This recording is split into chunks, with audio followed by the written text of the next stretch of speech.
And those stories are maps of that transformative process. So they culminate in the Christian view of things with the ultimate sacrificial offering. So that's the idea that lurks in the New Testament, is that the ultimate in transformation is brought about by your willingness to put absolutely everything on the line, no matter what. Right. And that's a very different view of the religious enterprise than something like defense against death anxiety. Right. It's the ultimate adventure, and that's the willingness to welcome everything about life that's terrible and painful and malevolent, to welcome that with open arms, to accept that.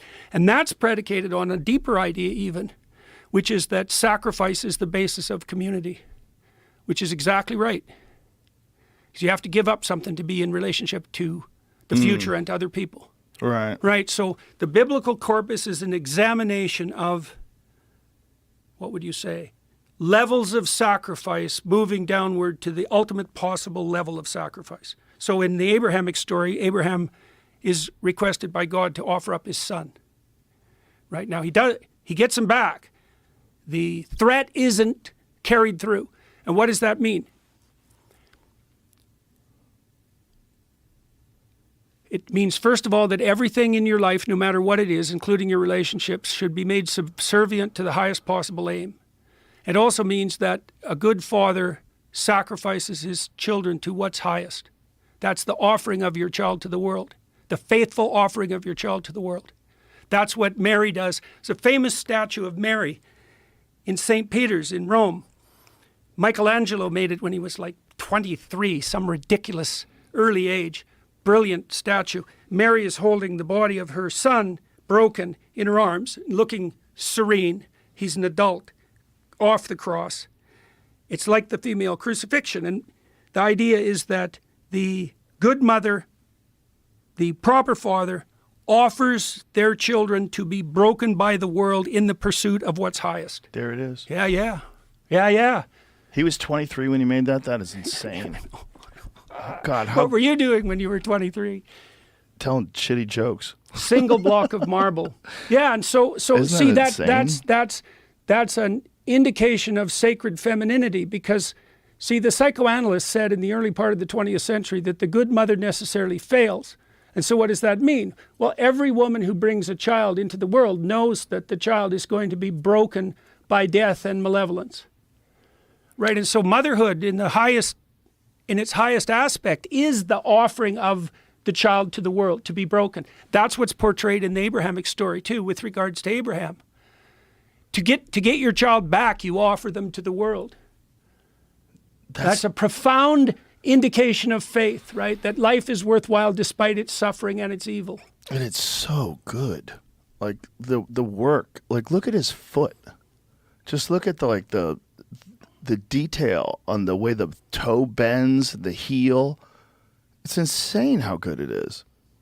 He was so good. The fact that he figured out how to be that good at 23 years of age is just so shocking.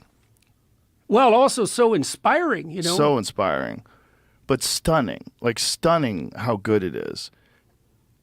Yes, and stunning what it means and where it's placed. And the understanding of anatomy. Did he really? Wow. Insane. I mean, that guy left behind so much. Like, what is that about? What is it about these unique individuals like him, that their work transcends time, and that's life eternal. That ability to transcend time. Yes. Yeah. Thousands of years later. Well, people will be so what looking at happens those. in the Abrahamic story, because it's relevant to your question. So God offers Abraham the opportunity to be the father of nations. Okay, so imagine this as a father. So we use father as a generic word, right? Everybody has a father. So there's a generic aspect to it. There's a role that you play if you're a father. And then you could imagine there's a role you could play as a good father. And if you're a good father, you're radically encouraging. And you encourage your children to go out into the world and prevail. You teach them to handle serpents. You don't protect them. You don't shelter them.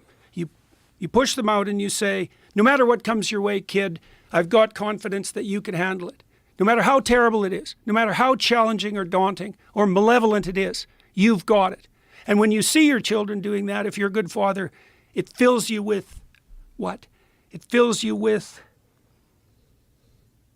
gratitude and love to see your children acting that out, even at an early age, to taking the risks of their first steps or climbing their first play structure or going out in the playground to make new friends when they're strangers or going off to school alone. All of that, you think, it's dangerous out there. It's like, good, go. I know you can handle it. Okay, so that's what Abraham plays out. He plays out that archetypal role.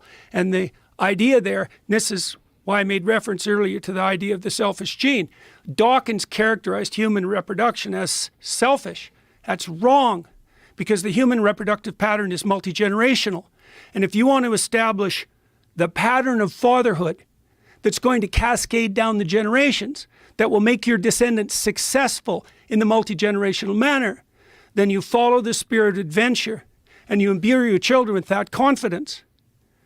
And that's how that pattern that establishes the dynasty, so Abraham is the father of nations, is established. So human reproduction is way more complex than just sex. Far more complex.